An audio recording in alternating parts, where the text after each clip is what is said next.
بسم اللہ الرحمن الرحیم۔ السلام علیکم۔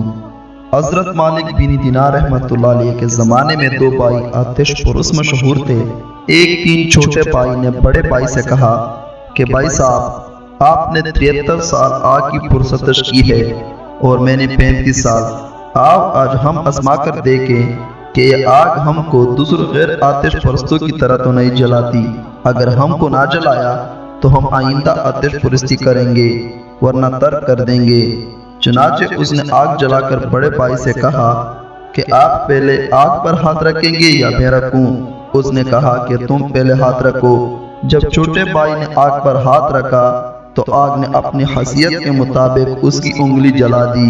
اس پر اس نے آگ سے ہاتھ کھینچ کر کہا کہ ہوئے افسوس، میں نے تجھے اتنے عرصے تک پوجا، پھر بھی تو نے میری انگلی جلا دی۔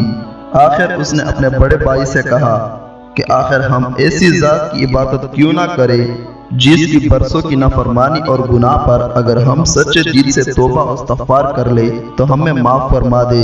یہ بات بڑے بھائی کی سمجھ میں آ گئی اور دونوں بھائی صحیح راستے کی متلاشی بن کر حضرت امام بن دینار رحمۃ اللہ علیہ کی خدمت میں حاضر ہوئے۔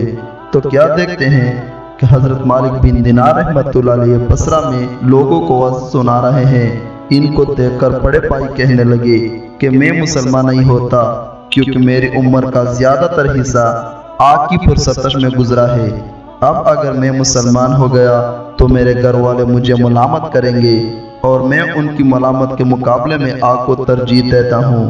چھوٹے بھائی نے سمجھایا کہ لوگوں کی ملامت تو ایک دن زائل ہو جائے گی، لیکن دوزخ کی آگ زائل نہ ہوگی۔ مگر بڑے بھائی کی سمجھ میں نہ آیا اور وہ بد نصیب واپس چلا گیا۔ لیکن چھوٹا بھائی اپنے بیوی بچوں کو لے کر حضرت مالک بن دینار رحمۃ اللہ علیہ کی خدمت میں حاضر ہو گیا اور وہاں سے فارغ ہونے کے بعد تمام ماجرا ان کو سنایا اور درخواست کی کہ اس کو ماں بیوی بچوں کے مسلمان بنائے۔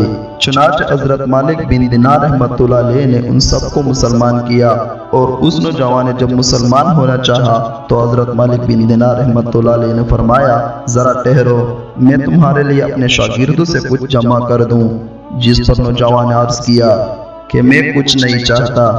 نوجوان واپسی میں ایک ویرانہ میں آباد گھر دیکھ کر اس میں مقیم ہو گیا۔ صبح کو بیوی نے کہا کہ بازار جا کر کوئی ایسا کام تلاش کرو جس سے بچوں کی گزر ہو سکے۔ چنانچہ وہ نوجوان تلاش معاش کے لیے نکلا، مگر کہیں کوئی مزدوری نہ ملی۔ تو اس نے سوچا کہ آخر اللہ تعالیٰ ہی کی مزدوری کیوں نہ کروں۔ یہ سوچ کر دوسرے روز ویرانہ میں جا کر مغرب تک برابر نماز پڑھتا رہا اور رات کو پھر خالی ہاتھ مکان چلا گیا۔ بیوی نے دریافت کیا کہ ہمارے لیے کچھ لائے ہو؟ تو اس نے کہا کہ آج میں نے بادشاہ کی مزدوری کی ہے، مگر اس نے کچھ نہیں دیا، کل کو اجرت دینے کو کہہ دیا ہے۔ یہ سن کر سب بچے مجبوراً بھوکے سو گئے۔ صبح کو بازار گیا اور کوئی مزدوری نہ ملی تو وہ دن بھی عبادت الہی میں گزار دیا اور شام کو گھر آ کر بیوی سے کہا کہ بادشاہ نے جمعہ تک اجرت دینے کا وعدہ کیا ہے۔ آخر جمعہ بھی آ گیا اور جمعہ کو بھی جب کوئی کام نہ ملا تو اس دن بھی وہ عبادت ہی میں مصروف رہا اور زوال کے بعد دونوں ہاتھ آسمان کی طرف اٹھا کر دعا کی کہ اے پروردگار، تو نے مجھے اسلام کی دولت سے نواز کر ہدایت فرمائی، بس اسی دن کی برکت اور عظمت سے اہل کے نفاقہ کا غم بھی میرے دل سے دور فرما دے، کیونکہ مجھے ان کی حال کی تبدیل ہو جانے کا اندیشہ ہے۔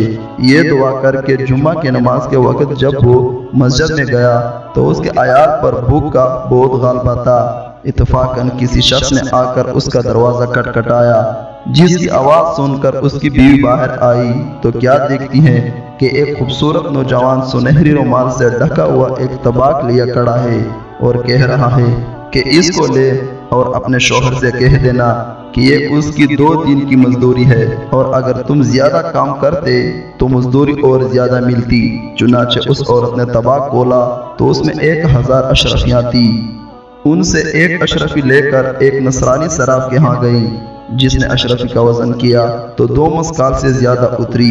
اس کے بعد جب اشرفی کے نقوش دیکھے تو معلوم ہوا کہ یہ آخرت کی ہدایت ہے۔ یہ دیکھ کر صراف نے دریافت کیا کہ یہ اشرفی تم کو کہاں سے ملی ہے؟ عورت نے اس کو تمام واقعہ سنایا، جس کو سن کر وہ نصرانی صراف بھی مسلمان ہو گیا اور 2000 درہم عورت کو دے کر کہا کہ ان کو خرچ کرو، اور جب یہ خرچ ہو جائے تو پھر مجھے اطلاع دو۔ اس عورت نے سراب سے درہم لے کر کھانا تیار کیا۔ ادھر اس کا شوہر مغرب کے بعد جب گھر آنے لگا تو نہایت خشوع و خضوع سے 2 رکعت نماز ادا کر کے رومال میں مٹی باندھ لی، اور دل میں خیال کیا کہ جب بیوی تقاضا کرے گی تو کہہ دوں گا کہ اس میں آٹا ہے اور یہی میرے کام کی مزدوری ہے۔ چنانچہ جب وہ گھر پہنچا تو گھر کو فرش و فراش سے آراستہ پایا اور کھانے کی خوشبو سونگھی تو رومال دروازے پر ہی رکھ دیا تاکہ بیوی کو معلوم نہ ہو سکے۔ گھر میں پہنچ کر بیوی سے حال معلوم کیا تو اس نے پوری کیفیت بتا دی، جس کو سن کر وہ مرد خدا سجدہ شکر بجا لایا۔ پھر بیوی نے دریافت کیا کہ رومال میں کیا لائے ہو جو دروازے پر رکھ لیا؟